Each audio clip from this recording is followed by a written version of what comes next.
Saudara-saudari terkasih, apakah saudara sudah memulai hari ini dengan penuh sukacita dan punya niat untuk berbuat baik meskipun kecil? Semoga Tuhan memberkati niat baik saudara. Hari ini saya ingin mengajak kita semua merenungkan tentang cinta kasih. Cinta kasih itu adalah sebuah tindakan untuk memasukkan semuanya menjadi bagian hidupku. Disebut dengan proses inklusi. Sementara kebencian itu adalah sebuah proses mengeluarkan orang-orang atau apa saja yang menjadi bagian hidupku, yang disebut dengan proses eksklusi. Karena itu kita perlu latihan memasukkan orang atau binatang atau tumbuhan menjadi bagian hidupku. Itulah proses mencintai. Dan proses ini bisa kemudian diperluas seluas-luasnya. Karena cinta itu tidak mengenal batas. Cinta melampaui kekurangan. Cinta melampaui yang negatif. Dan karena itu mencintai justru memasukkan orang-orang atau binatang atau tumbuhan atau ciptaan yang lain menjadi bagian hidupku. Itulah proses mencintai. Tetapi di situ berarti harus ada keterbukaan. Harus ada iman, harus ada kasih, dan kasih itu sendiri memang berarti mengharapkan segala sesuatu, percaya segala sesuatu, dan sabar menanggung segala sesuatu. Itu berarti keterbukaan dan acceptance. Itulah kasih. Banyak di antara kita justru digerakkan oleh sesuatu yang berlawanan dengan kasih, yaitu egoisme.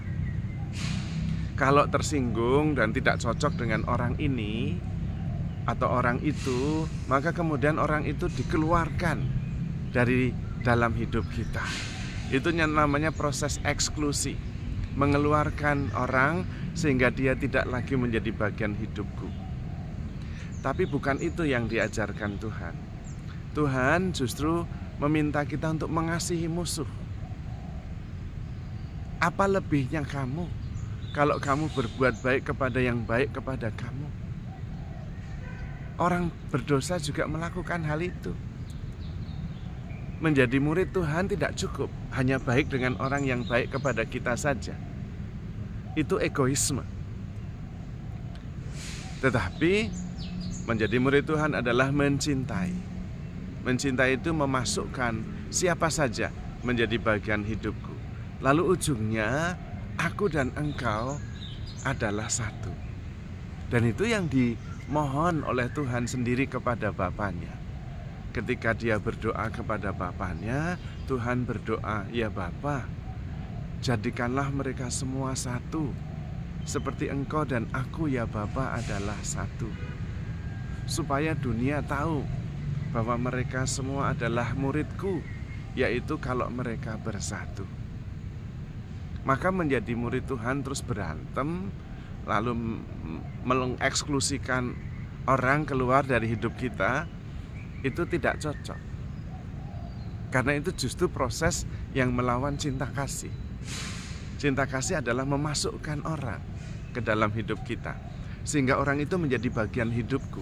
Sehingga ketika semuanya menjadi satu, maka tidak ada lagi musuh, tidak ada lagi persaingan, tidak ada lagi kekhawatiran, tidak ada lagi ketakutan.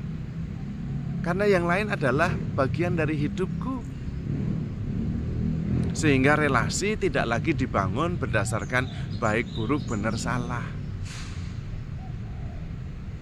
Baik ya bagian hidupku, saudaraku. Tidak baik ya bagian hidupku, saudaraku. Itu seperti seorang mama dengan anaknya. Nakal ya anaknya, baik apalagi, karena sudah menjadi bagian hidupnya. Dan itulah cinta kasih. Justru yang sudah ada dijadikan satu semakin erat. Yang jauh, yang di luar, musuh dimasukkan ke dalam bagian hidup. Bukan proses sebaliknya. Maka dengan cara itu justru hidup kita menjadi lebih baik. Namun seringkali yang menggerakkan hidup kita itu bukan kasih, tetapi egoisme. Sehingga kita tidak mau untuk repot. Karena selama ini kita mungkin repot dengan seseorang karena perilakunya yang kurang baik. Karena itu kita tidak bisa menerimanya.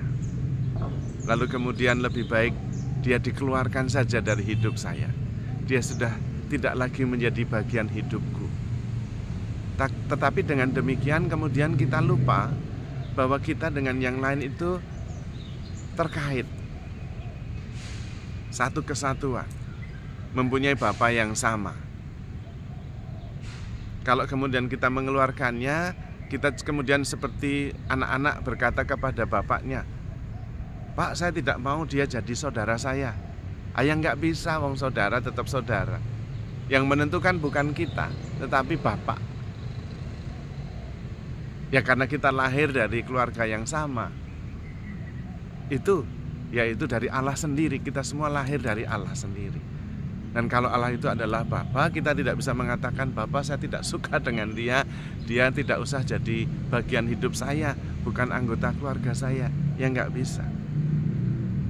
Justru kita diminta membongkar dan membuang semua yang menghambat kasih mengalir dari diri kita, yaitu egoisme, kebencian, sakit hati, ketakutan. Lalu kemudian membuka diri, percaya segala sesuatu, mengharapkan segala sesuatu, sabar menanggung segala sesuatu. Dan dengan cara demikian kemudian kita justru lebih damai. Karena tidak ada lagi musuh, tidak ada lagi yang mengancam. Saya sendiri seringkali latihan.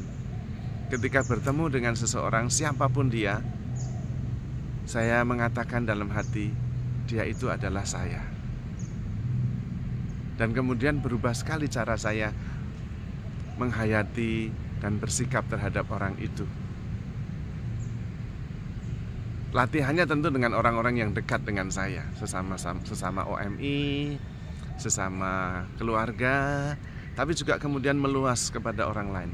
Dan itu proses mencintai, inklusi, memasukkan, dan kemudian menjadikan orang lain bagian dari hidupku sendiri. Dan ternyata itu menggembirakan, karena kemudian proses itu membuat saya sadar bahwa saya itu adalah kasih itu sendiri.